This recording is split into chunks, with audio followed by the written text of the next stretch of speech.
పెట్టావు నాన్న. 2 వారాలుగా అపవాది యొక్క మోసమును మనం ధ్యానించుకుంటా ఉన్నాం. సాతాను తంత్రములను మీరు ఎరుగని వారు కారు. సాతాను తంత్రాలను ఎరిగి ఉండాలి. అపొస్తలుడైన పౌలు తాను పరిచర్య చేసినటువంటి సంఘానికి అపవాది యొక్క తంత్రాలు వాళ్ళు గుర్తెరిగేటట్లుగా వాళ్ళకి బోధ చేసిన విషయాన్ని మనం చూసాం.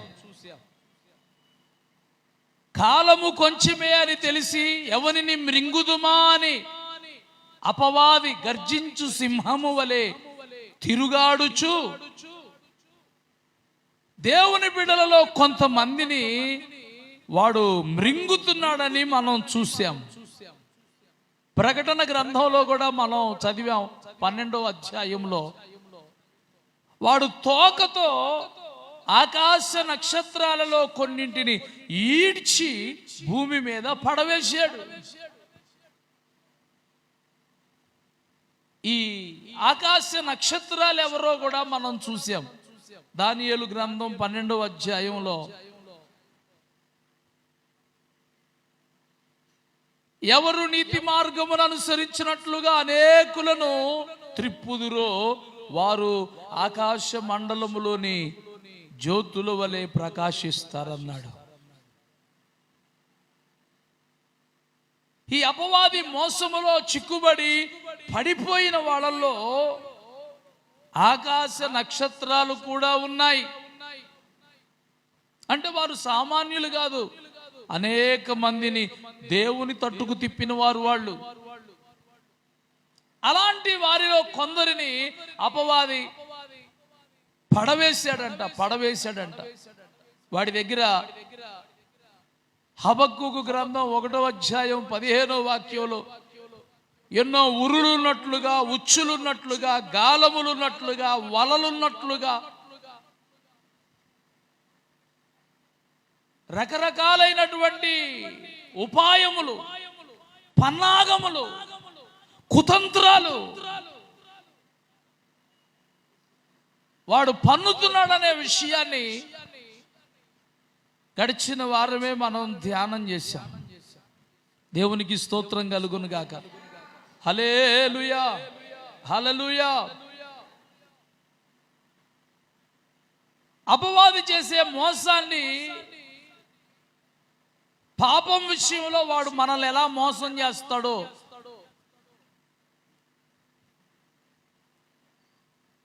పాపమును ఒప్పుకొన చేయడు గాని పాపిని అని దేవుడి దగ్గర ప్రార్థన చేసేటట్లు చేస్తాడే గాని పాపమును ఒప్పుకోనివ్వడని, కప్పిపెట్టుకుంటారని వాడి మోసాన్ని గురించి దేవుడు మనతో మాట్లాడాడు. దేవుని బిడ్డలు, నేను పాపిని అని ఒప్పుకోవటం మాత్రమే కాదు, పాపమును కూడా దేవుని ఎదుట ఒప్పుకొని విడిచిపెట్టాలి. రెండోది, దేవుడు ప్రేమాస్వరూపి. దేవుడు పాపులను ప్రేమించిన వాడు, నన్ను క్షమిస్తాడులే. పాపులను ప్రేమించిన దేవుడు, వాళ్ళ కోసం ప్రాణం పెట్టిన దేవుడు వాళ్ళ నరకంలో ఎందుకు పడవేస్తాడు? ఎలాగైనా పాపుల్ని దేవుడు రక్షించుకుంటాడులే అని పాపము చేస్తూ వెళ్ళిపోవడం, అదెంత మోసమో, అదెంత మోసకరమైన జీవితమో గడిచిన వారం ధ్యానం చేశాం. Praise Lord. హల్లెలూయా, హల్లెలూయా. ఓ పాపిని రక్షించడానికి దేవుడు ఎంత ప్రేమగలవాడుగా తన ప్రాణమును పెట్టాడో, అదే సమయంలో వాళ్ళు మారు మనసు పొంది పాపములను విడిచిపెట్టి పశ్చాత్తాపడి శుద్ధీకరించుకొని మంచి నడవడిలకు రావడానికి కూడా కొంత కృపాకాలాన్ని ఇస్తున్నాడు. ఆ సమయంలో వాళ్ళ జీవితంలో మార్పు నొందకపోతే దేవుని తీర్పు దిగి వచ్చింది. ఆ తీర్పు తీర్చేటప్పుడు ఆయన నిర్మలుడుగా ఉంటాడు. ఆయన న్యాయవంతుడిగా తీర్పు తీరుస్తాడే గాని. Praise Lord. హల్లెలూయా, హల్లెలూయా.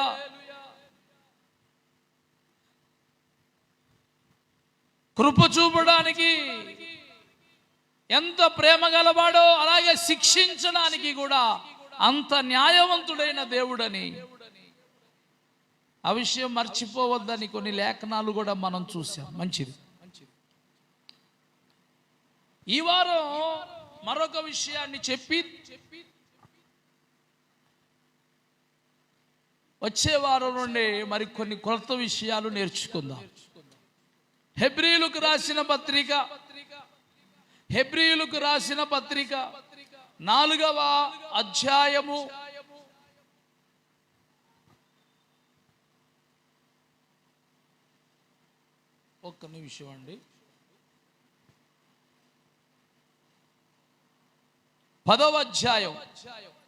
10వ అధ్యాయము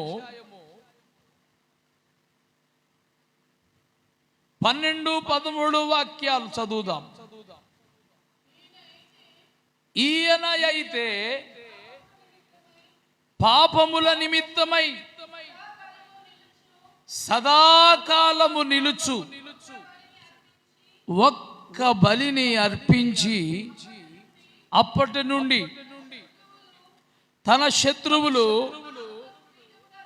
తన పాదములకు పాదపీఠముగా చేయబడ వరకు కనిపెట్టుచు దేవుని కుడి పార్శ్వమున ఆసీనుడాయను. ఒక్క అర్పణ చేత ఈయన పరిశుద్ధ పరచబడు వారిని సదాకాలమునకు సంపూర్ణులుగా చేసి ఉన్నాడు. చాలండి. దేవునికి స్తోత్రం కలుగును గాక. హల్లెలూయా, హల్లెలూయా.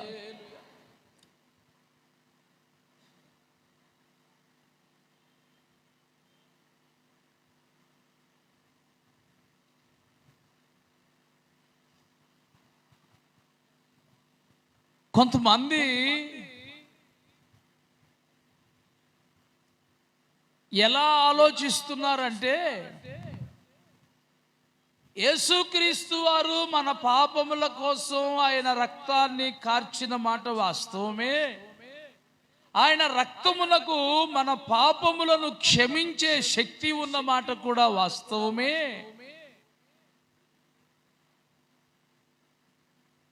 యేసు ప్రభు వారు 2000 సంవత్సరాల క్రితం చేసిన ఆ రక్త తర్పణలో సదాకాలము నిలిచే బలి జరిగింది.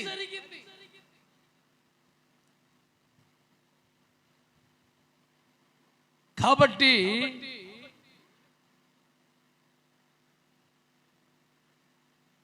మనం చదివిన వాక్యాన్ని జాగ్రత్తగా చదివితే, సదాకాలము నిలుచు ఒక్క బలిని అర్పించాడు. పాత నిబంధన కాలంలో పాపములు క్షమించబడాలి అంటే సంవత్సరానికి ఒక్కసారి పాప పరిహారార్థ బలి అనే ఒక బలిని అర్పించేవాళ్ళు. సమాజం యొక్క పాపమంతా, యాజకుల యొక్క పాపమంతా ఆ బలి పశువు మీద మోపి దాన్ని దేవుని దగ్గర బలి చేసి దాని రక్తాన్ని తీసుకొని అతి పరిశుద్ధ స్థలములోనికి ప్రధాన యాజకుడు వెళ్ళి మందస్సము యొక్క కరుణా పీఠము మీద దాని రక్తాన్ని 7 మార్లు ప్రోక్షించి మిగిలిన రక్తమంతటిని దహన బలిపీఠము మీద పోసి ఆ బలి పశువు యొక్క మాంసాన్ని కూడా దహించి పాపములకు ప్రాయశ్చిత్తం చేసేవాళ్ళు. Praise Lord. హల్లెలూయా, హల్లెలూయా.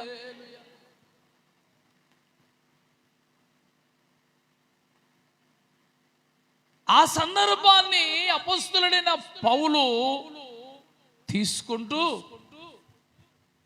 పాత నిబంధన కాలములో సంవత్సరానికి ఒక్కసారి ఏటేటా పాపక్షమాపణ కొరకు బలులు అర్పించడం జరిగేది. అలాగే ప్రధాన యాజకుడు చనిపోయిన తరువాత మరో ప్రధాన యాజకుడు వచ్చేవాడు. అలా యాజకుడు అక్కడ మార్చబడవలసిన ఆవశ్యకత ఉంది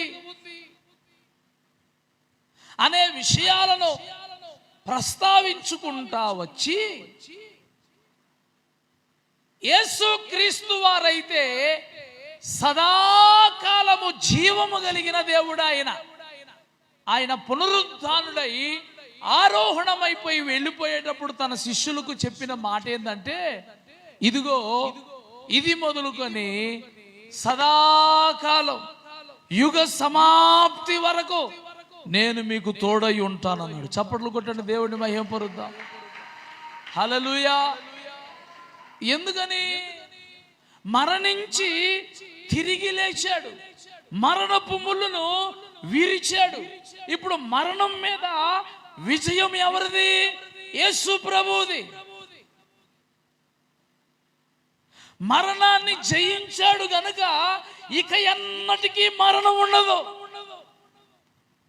అందువల్ల ఆయన సదాకాలము జీవించువాడయ్యాడు. అందుకే ప్రకటన గ్రంథంలో అన్నాడు, ఇదిగో మృతుడనైతిని గాని తిరిగి జీవించి ఉన్నానన్నాడు. దేవునికి స్తోత్రం కలుగును గాక. హల్లెలూయా. ఇక మరణము లేదు యేసు ప్రభువులో. అందుకని ఆయన సదాకాలము జీవించేవాడు. ఈయన మనకు ప్రధాన యాజకుడు అయ్యాడు కాబట్టి యాజకుడు మార్చవలసిన అవసరత లేదిక.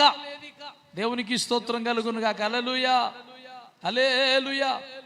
ఈయనే సదాకాలం నిలిచే ప్రధాన యాజకుడు. మరియు ఈయన గురించి చెబుతూ ఏమన్నాడంటే, ఈయన అర్పించిన బలి ఉంది చూసావా,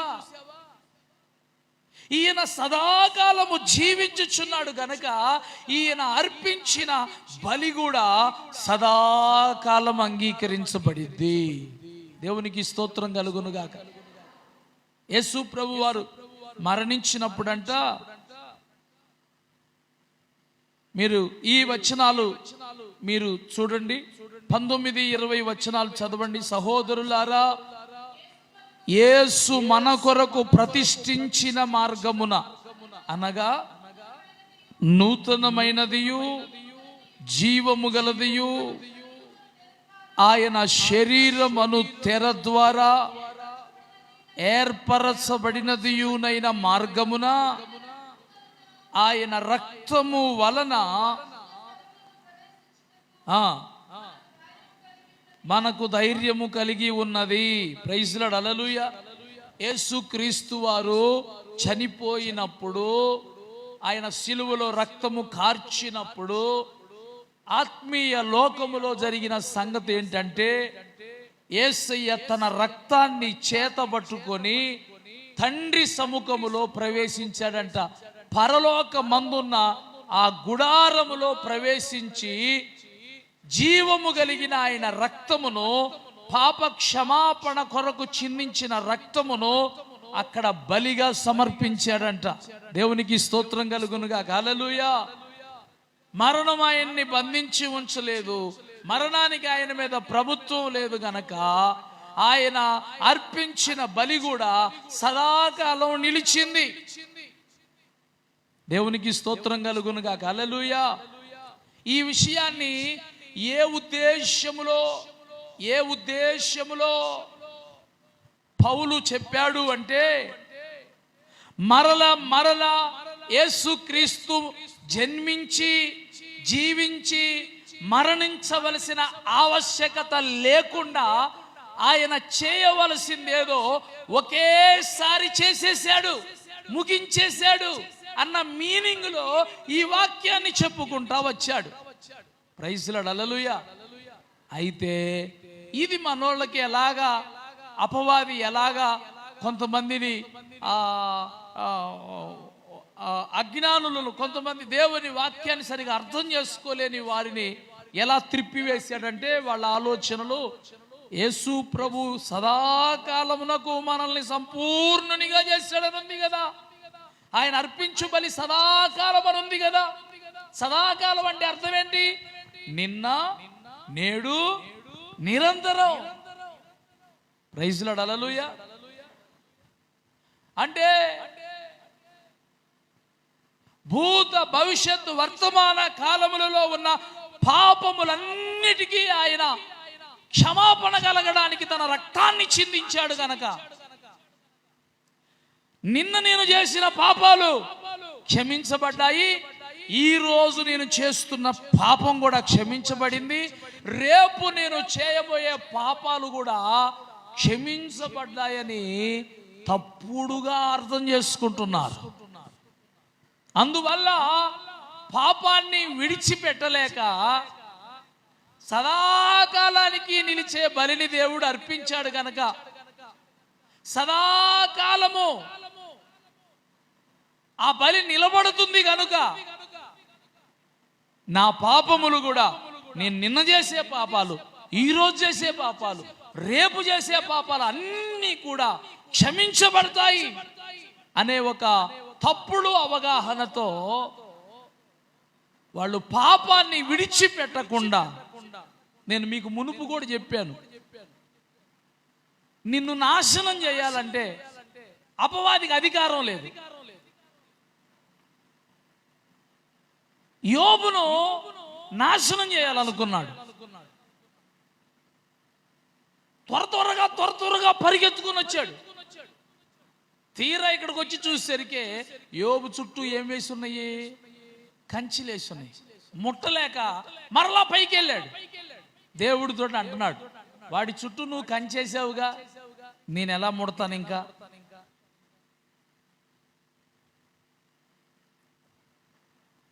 నీ చెయ్యి చాపి ఆ కంచెలు తీసివేయి, అప్పుడు యోబు సంగతి నేను చూసుకుంటాను అన్నాడు. ప్రైజ్ లార్డ్, హల్లెలూయా. అంటే మనకు అర్థమవుతుంది అక్కడ, మన చుట్టూ దేవుని కంచె ఉన్నంత వరకు ఏ అపవాది మనల్ని తాకలేడు, మనల్ని సమీపించలేడు. ఆ కంచె తొలగిపోతేనే వాడికి అవకాశం ఉంటుంది. ప్రైజ్ లార్డ్, హల్లెలూయా.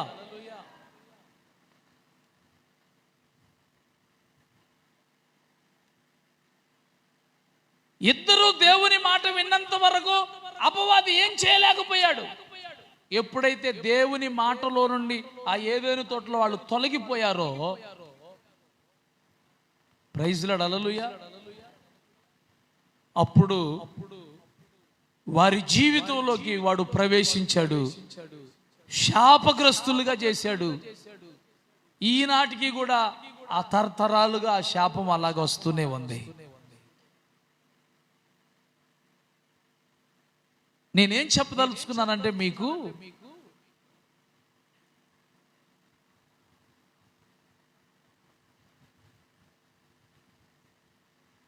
పాపము ఏదైనా నీ యందు ఉండడం ప్రారంభిస్తే, పాపపు డాగేదైనా నీకు తగిలితే, పాపమునకు ఏ విధమైన పాపమునకైనా నీవు చోటివ్వగలిగితే,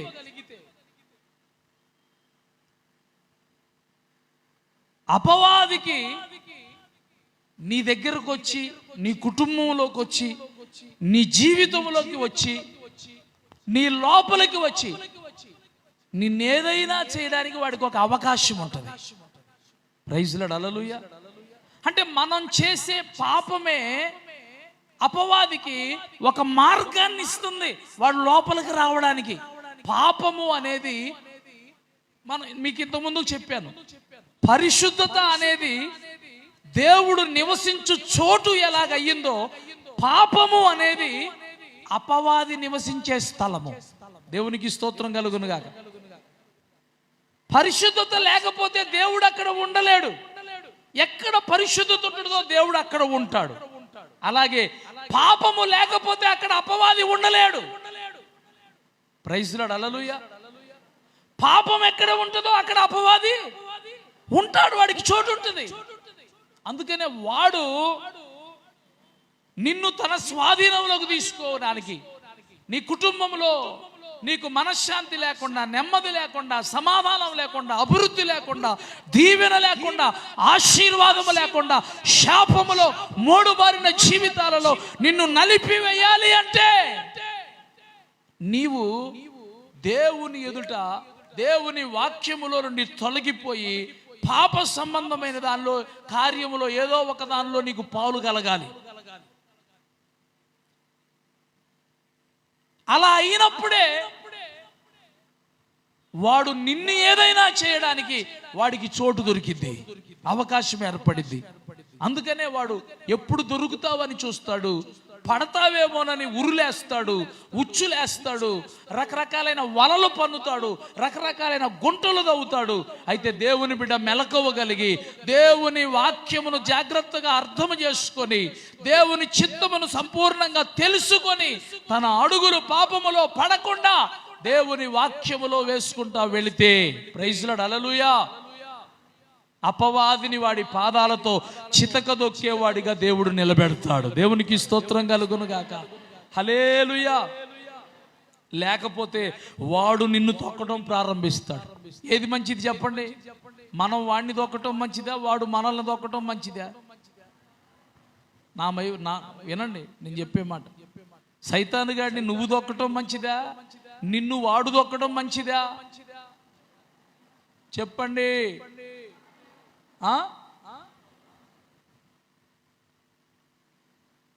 పాపానికి చోటిస్తే వాడు తొక్కుతాడు వచ్చి నిన్ను. పరిశుద్ధతకు చోటు పెడితే దేవుడు నీలో నివాసం ఉండి నీ పాదాల కింద సాతానును చితకదొక్కిస్తూ నడిపిస్తాడు. చప్పట్లు కొట్టి దేవుడిని మహిమపరుద్దాం. హల్లెలూయా, హల్లెలూయా.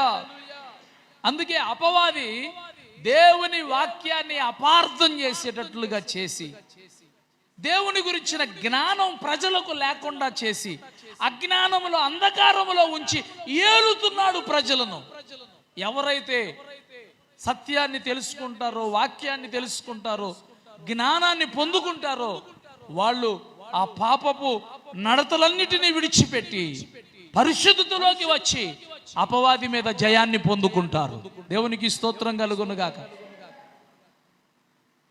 పాపము నుండి ప్రజల్లో విడుదల పొందుకోలేకపోవడానికి అపవాది చేసిన మూడో మోసం ఏంటంటే, యేసు ప్రభు సదాకాలం అర్పించే బలిని అర్పించాడు గనుక నా పాపాలు కూడా సదాకాలం క్షమించబడ్డాయి. అంటే సదాకాలం అంటే భూత, భవిష్యత్తు, వర్తమాన కాలాలలో కూడా నేను చేసిన ప్రతి పాపమును కూడా దేవుడు క్షమిస్తాడు. కాబట్టి నేను పాపం చేస్తూనే ఉంటాను.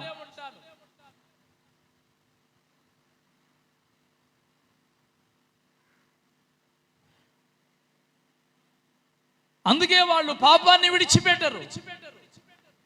వాళ్ళ అవగాహన తప్పుడు బోధ అది. ఈ అధ్యాయంలోనే మనం చదివితే 26వ వాక్యాన్ని చదవండి, మీకు క్లియరెన్స్ ఇచ్చేస్తాను. మనము సత్యమును గూర్చి అనుభవ జ్ఞానము పొందిన తరువాత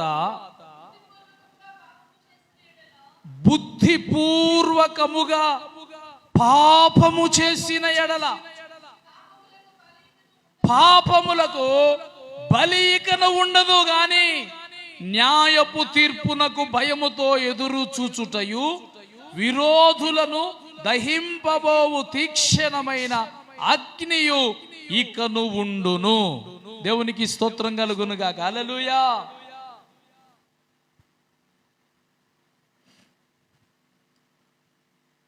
మనము సత్యమును గూర్చి అనుభవ జ్ఞానము పొందిన తరువాత దేవుని దగ్గరికి వచ్చి మంచేందో చెడేందో అనుభవపూర్వకముగా నీకు తెలిసిన తరువాత, నువ్వు గ్రహించిన తరువాత బుద్ధిపూర్వకంగా, ఎలాగంటండి, బుద్ధిపూర్వకంగా పాపము చేస్తే,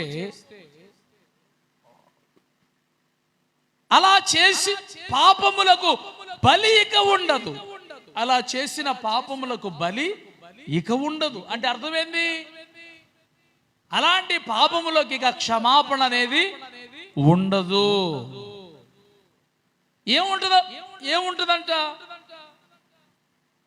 అట్టి పాపములకు బలి ఇక ఉండదు గాని న్యాయపు తీర్పునకు భయముతో ఎదురు చూచుటయు విరోధులను దహించబోవు తీక్షణమైన అగ్నియు ఇక ఉంటది. అంటే దాని అర్థం ఏంటంటే, ప్రైజ్ లార్డ్, హల్లెలూయా, ఇక నీ పాపాలు క్షమింపబడవు గనుక నీకు తీర్పు ఉంటుంది, అగ్నిలో పడవేయబడతావు,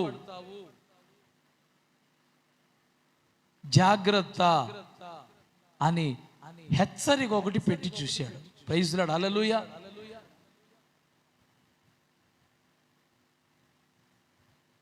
మరి నిన్న నేను చేసిన పాపాలకు క్షమాపణ కలిగి, ఈరోజు చేస్తున్నటువంటి పాపములకు క్షమాపణ కలిగి, రేపు చేయబోయే పాపములకు కూడా క్షమాపణ కలిగేటట్లయితే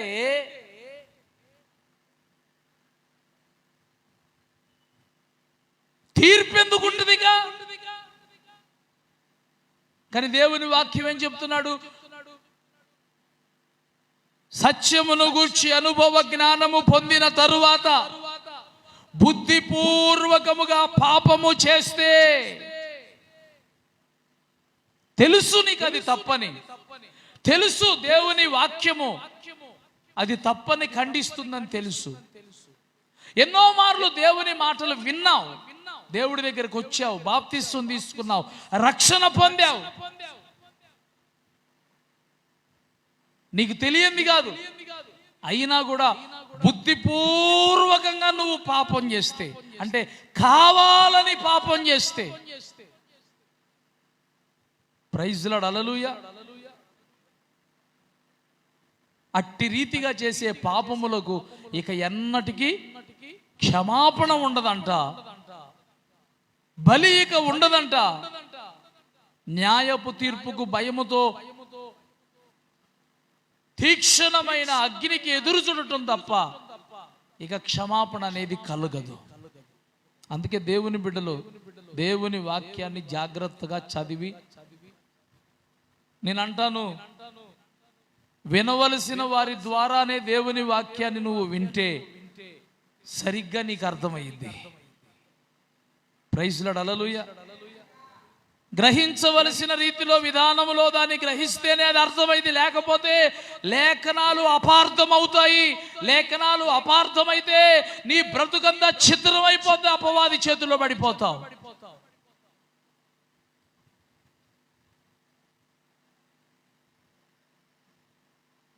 ఇంకొక మోసము కూడా ఉంది,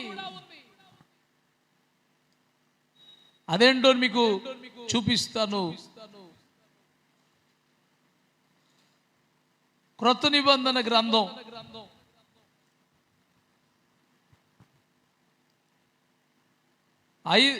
రోమీయులకు రాసిన పత్రిక 5వ అధ్యాయం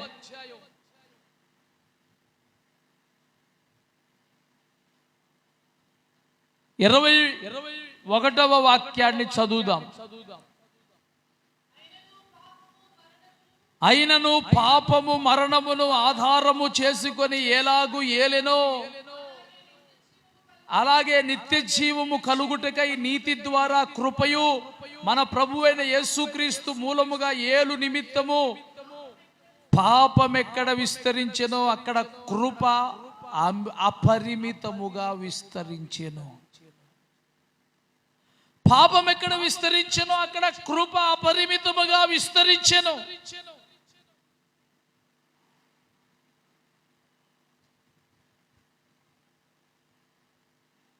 అలాగైనా ఏమందుము,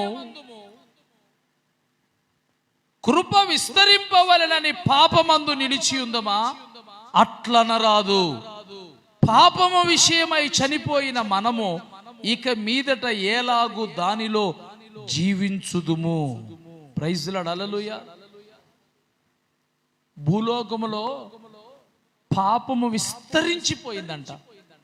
ఆదాము అవ్వల దగ్గర నుండి ప్రారంభమై ఈనాటి వరకు ఈ జనరేషన్స్ అన్నిటికీ పాపం అంట విస్తరించిపోయిందంట. భూమిని నిండించడానికి జనులు ఎలా విస్తరించిపోయారో అలాగే పాపము కూడా మనుషులందరిలో విస్తరించిపోయిందంట. మానవాళి అంతా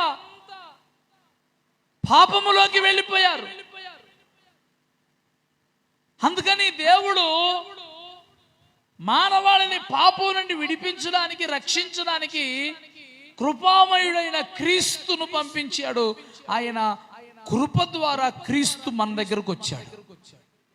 దీని గురించి చెబుతూ పాపం ఎక్కడ విస్తరించిందో అక్కడ దేవుని కృప కూడా అపరిమితంగా విస్తరించి ఏకంగా దేవుని కుమారుడే మీకోసం దిగి వచ్చి పాపాలకు బలి అర్పించాడు, మీకు రక్షణ కలగజేశాడనే విషయాన్ని చెప్తున్నాడు.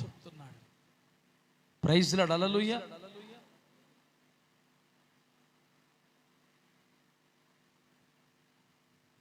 ఈ వాక్యాన్ని తప్పుగా అర్థం చేసుకుంటారేమోనని అంతటితో ముగించకుండా తర్వాత అంటున్నాడు, పాపం ఎక్కడ విస్తరించినో అక్కడ కృప కూడా విస్తరించిందని చెబుతూ, అలాగైనా ఏమందుము, కృప విస్తరింపవలెనని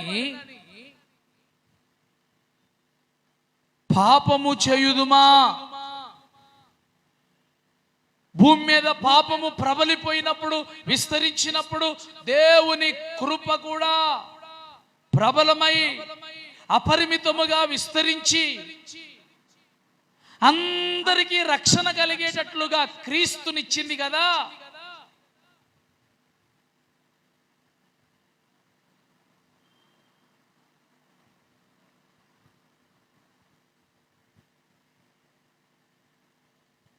క్రీస్తు భూమి మీదకి రావడానికి,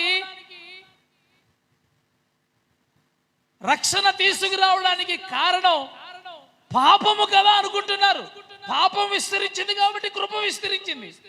కాబట్టి దేవుని కృప పొందుకోవాలంటే మనం కూడా పాపం చేస్తే పాపం విస్తారంగా ఉంటే దేవుని కృప విస్తారంగా ఉంటుంది అనుకునే తప్పుడు బోధలు, తప్పుడు అవగాహనలు ప్రజలను పాపములో నుండి విడుదల లేకుండా చేస్తున్నాయి. ప్రైజ్ లార్డ్, హల్లెలూయా. పాపము విస్తరించినందువల్ల క్రీస్తు అనుగ్రహించబడలేదండి. పాపములను బట్టి మనిషి నరకమునకు వెళ్ళిపోతున్న దాన్ని చూసి దేవుని ప్రేమను బట్టి క్రీస్తు మనకు అనుగ్రహించబడ్డాడండి. ప్రైజ్ లార్డ్, హల్లెలూయా, హల్లెలూయా. ఎంత విరోధమైన భావంతో ఆ వాక్యాన్ని అర్థం చేసుకున్నారండి.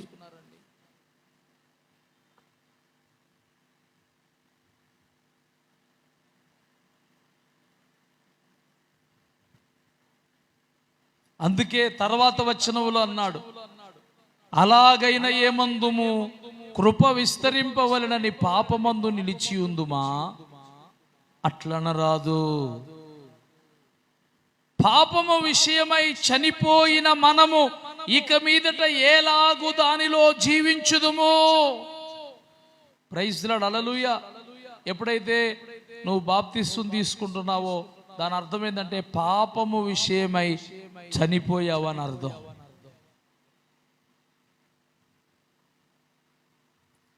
దేవుని గురించి తెలుసుకొని దేవుని గురించి తెలియకపోతే, సువార్త ప్రకటింపబడకపోతే, అజ్ఞానంలో అంధకారంలో నువ్వు ఉంటే అప్పుడు నీ జీవితంలో చేసిన పాపములు క్షమించబడటానికి క్రీస్తులోకి వచ్చిన తరువాత ఒక అవకాశం దేవుడు ఇచ్చాడు. అంతేగాని ఒకసారి పాపములో నుండి విడుదల పొంది పరలోక సంబంధమైన వరములలో పాలిభాగస్తులై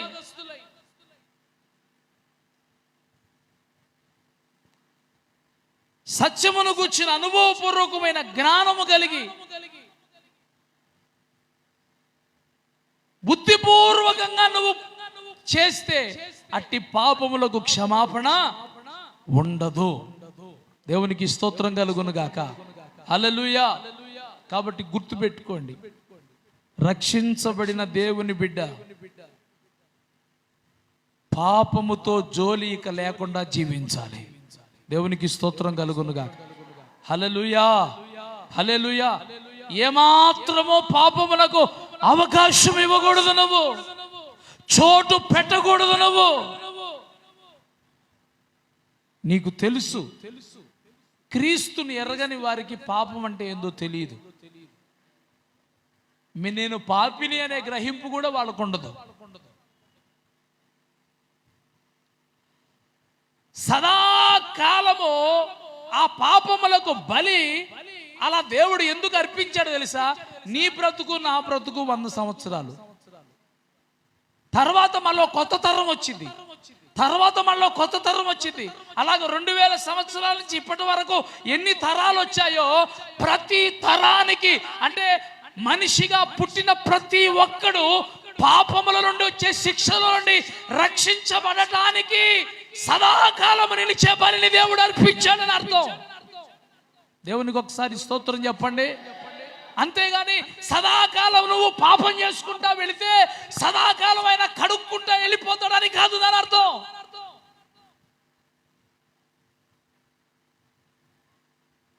అర్థమైంది అన్నాడు గట్టిగా దేవునికి ఒకసారి స్తోత్రం చెప్పండి. మనలో నుండి మన పిల్లలు వస్తారు. నువ్వు యేసయ్య రక్తంతో కడగబడ్డావు, పరిశుద్ధుడు. మరి పిల్లల సంగతి ఏంటి? నీలో నుండి వచ్చిన తరం ఏంటి? వాళ్ళకు ఉండద్దా పాప క్షమాపణ? వాళ్ళలో నుంచి మరొక తరం వచ్చింది, వాళ్ళలో నుంచి ఇంకో తరం వచ్చింది. ఇలా ఎన్ని తరాలు వచ్చినా వాళ్ళందరూ పాప క్షమాపణ అనుభవాన్ని పొంది పరలోక రాజ్యం చేరడానికి, అన్ని తరాల వారికి అందుబాటులో ఉండటానికి, అన్ని కాలాలకు సరిపోయేటట్లుగా సదాకాలమునకు ఒక్క బలిని ఆయన అర్పించి సంపూర్ణం చేశాడని దాని అర్థం. అంతేగాని సదాకాలం పాపం చేస్తూ ఉంటే ఆయన, నువ్వు చేస్తూ ఉంటే ఆయన కడుగుతూ ఉంటాడు, నువ్వు చేస్తూ ఉంటే ఆయన కడుగుతూ ఉంటాడు అని కాదు దాని అర్థం. దేవునికి ఒకసారి స్తోత్రం చెప్పండి. హల్లెలూయా, హల్లెలూయా. మీకు సింపుల్గా అర్థమయ్యేటట్టు చెప్తాను. ఈ తెల్ల బట్ట ఉంది, బురదలో పడింది, సబ్బేసాం, ఉతికాం, శుభ్రంగా తెల్లగా వస్తుంది. మరుసటి రోజు మరలా బురదలో పడేసాం, మళ్ళా ఉతికాం. అలాగా రోజు బురదలో పడేస్తున్నాం, ఉతుకుతున్నాం, బురదలో పడేస్తున్నాం, ఉతుకుతున్నాం. ఇప్పుడు ఈ వస్త్రానికి ఉన్న తెలుపుదనం ఏమైద్ది చెప్పండి? ఏమైద్ది? మబ్బైపోతుంది.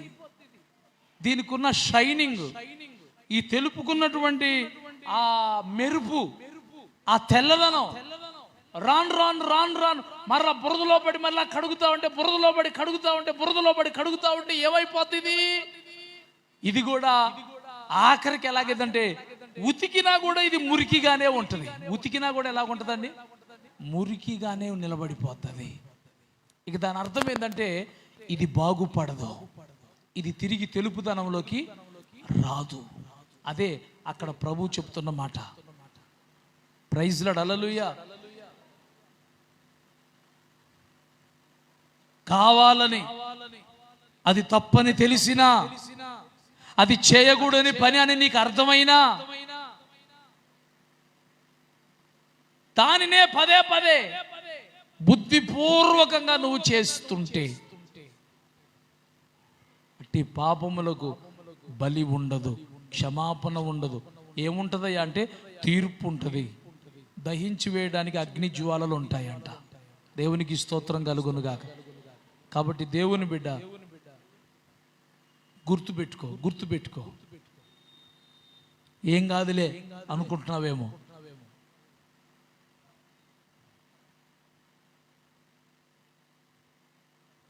నీ చూపులు, నీ మాటలు, నీ నడత, నీ హృదయం పవిత్రత ఎలా ఉందో ఒకసారి ఆలోచించుకో.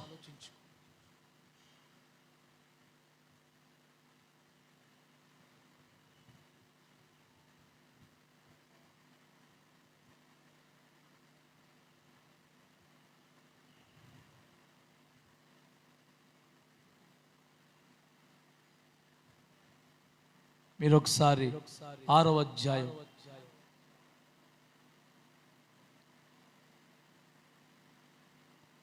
10వ వాక్యాన్ని చూడండి.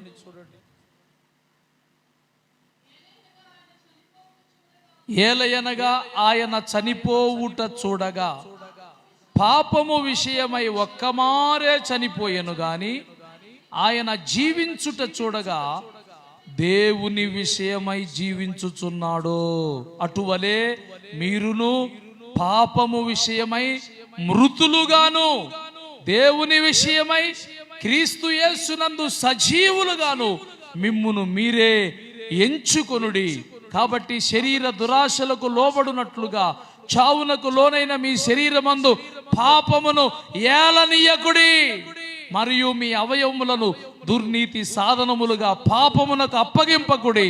అయితే మృతులలో నుండి సజీవులు అనుకొని మిమ్మును మీరే దేవునికి అప్పగించుకొనుడి. మీ అవయవములను నీతి సాధనములుగా దేవునికి అప్పగించండి. దేవునికి స్తోత్రం కలుగును గాక. హల్లెలూయా, హల్లెలూయా. ఎవరైతే పాపము విషయమై తాము మృతులుగా ఎంచుకొని, చచ్చినోడికి ఇంకేం తెలియదు, చచ్చినోడిని తాగమంటే తాగుతాడా? పాపము విషయమై మృతులు. మనం ఎలాంటి వాళ్ళమంటే దేవుని విషయమై జీవం గల వారం, అదే సమయంలో పాపము విషయమై మృతులం. చచ్చిపోయిన వాడు సారా తాగడానికి రమ్మంటే రాడు. చచ్చిపోయినోడు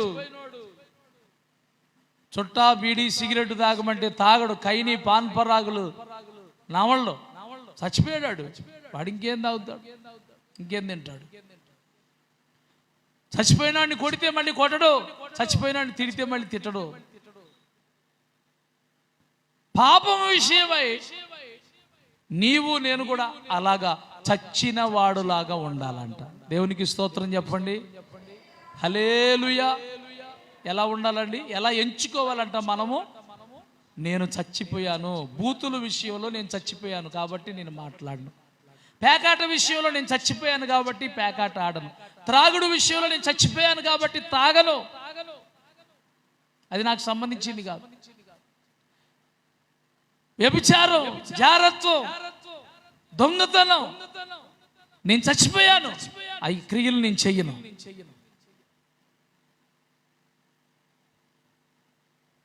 పాపం విషయమై చచ్చిపోయిన వారిగా నిన్ను నీవు ఎంచుకోవాలంట. నేను చచ్చిపోయాను, చచ్చిపోయినోడు ఇవన్నీ చేయలేడు కాబట్టి నేను చెయ్యను. పాపం విషయమై చచ్చిపోయిన వారిగా మృతులుగా, అలాగే దేవుని విషయమై సజీవులుగా. Praise Lord. హల్లెలూయా, హల్లెలూయా.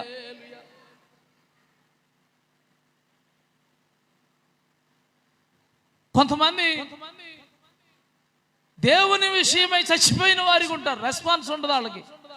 దేవుని విషయమై సజీవులు అంటే ఎవరంటే, సజీవులు మాట్లాడుతారు, వాళ్ళు దేవుని గురించి మాట్లాడతారు. సజీవులు వింటారు, వాళ్ళు దేవుని వాక్యం వింటారు.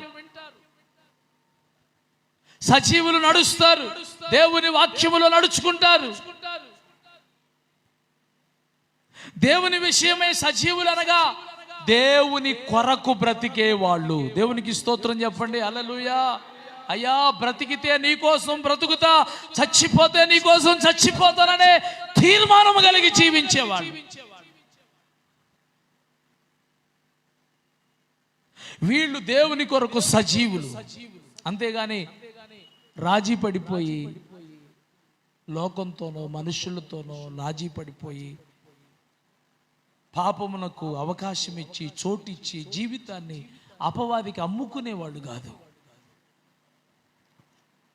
అందుకే అంటాడు, నువ్వు ఒకవేళ పాపం విషయమై మృతుడిగా ఎంచుకొని దేవుని విషయమై సజీవులుగా ఎంచుకుంటే, ఇలాంటి అనుభవంలో నువ్వు ఉంటే నువ్వేం చేయాలో తెలుసా?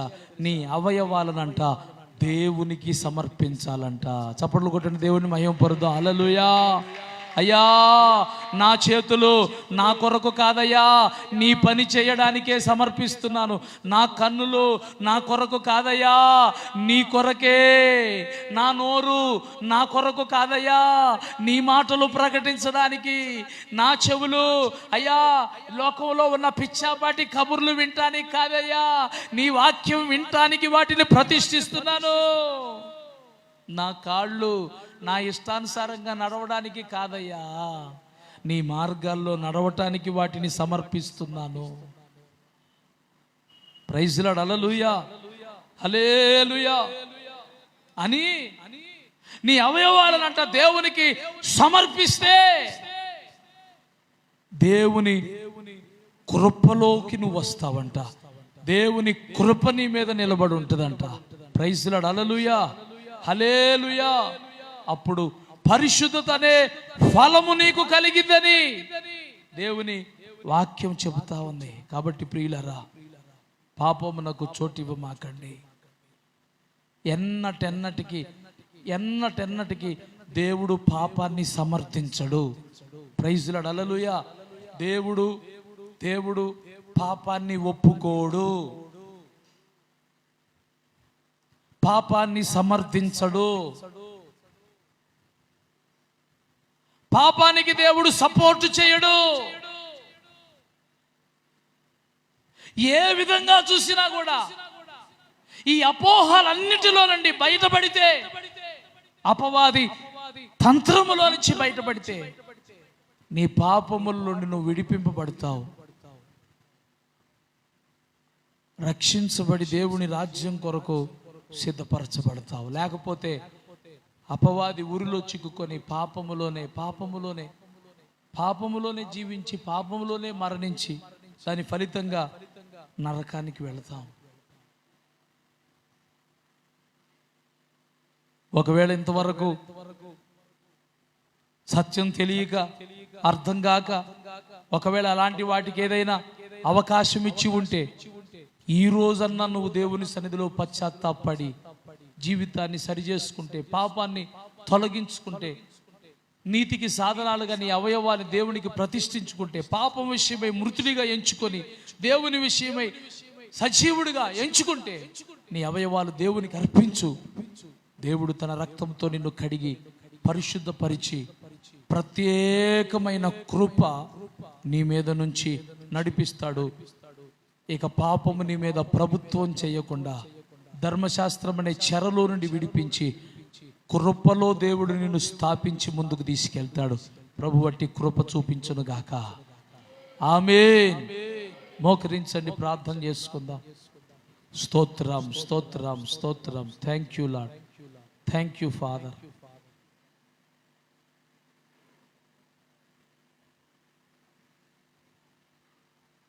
ప్రార్థన.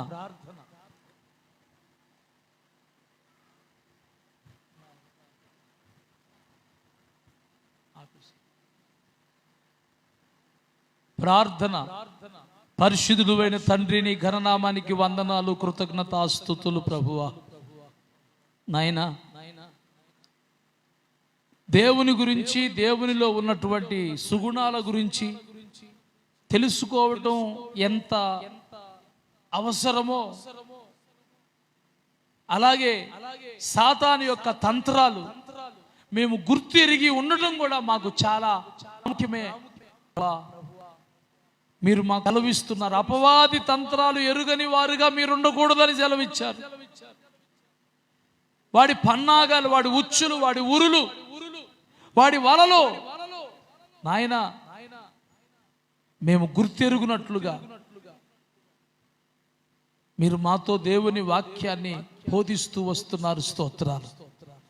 ఈ దినం కూడా పాపము విషయమై ప్రజలు ఎందుకు విడుదల లేకుండా ఉన్నారో మీరు మాతో సెలవిచ్చారయ్యా. పాపాన్ని చాలా తేలికగా తీసుకుంటున్నారు.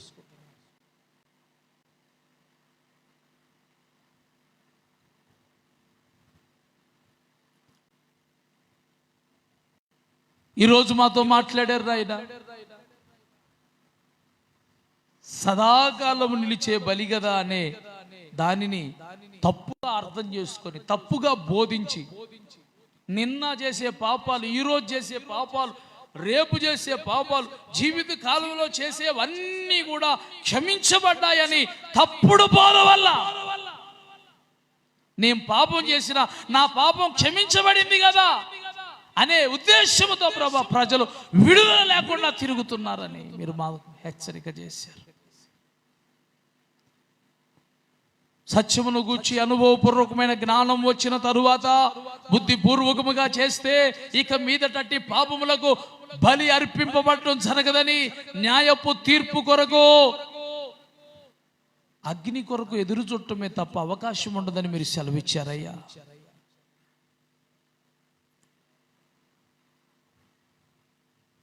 పాపం ఎక్కడ విస్తరించినో కృప అక్కడ విస్తరిస్తుంది గనక ఎంత పాపిగా ఉంటే అంత కృప పొందుకుంటామనే తప్పుడు బోధ అనేకులను పాపులుగానే కట్టిపారవేసిందని, దేవుని వాక్యాన్ని సరిగా అర్థం చేసుకున్నందువల్ల, దేవుని వాక్యాన్ని తప్పుగా అపార్థం చేసుకున్నందువల్ల పాపములో నుండి ప్రజలు విడుదల రాలేకుండా అన్నారని మాతో మాట్లాడారయ్యా.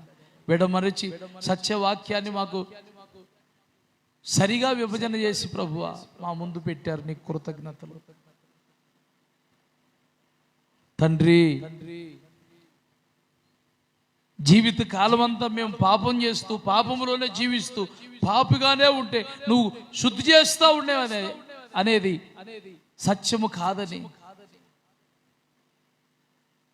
పాపము విషయమై మమ్మల్ని మేము మృతులుగా ఎంచుకోవాలని, దేవుని విషయమై సజీవులుగా మనం అనుకొని దేవునికి మా అవయవాలు అప్పగించుకోవాలని సెలవిచ్చారు. అవునయ్యా, చచ్చిపోయిన వాడిక ఎలాగునా ఆ కార్యక్రమాల్లో, పనుల్లో పాలు పంపులు పొందలేడు. అలాగా పాపం విషయమై మేము కూడా మృతి నొందితే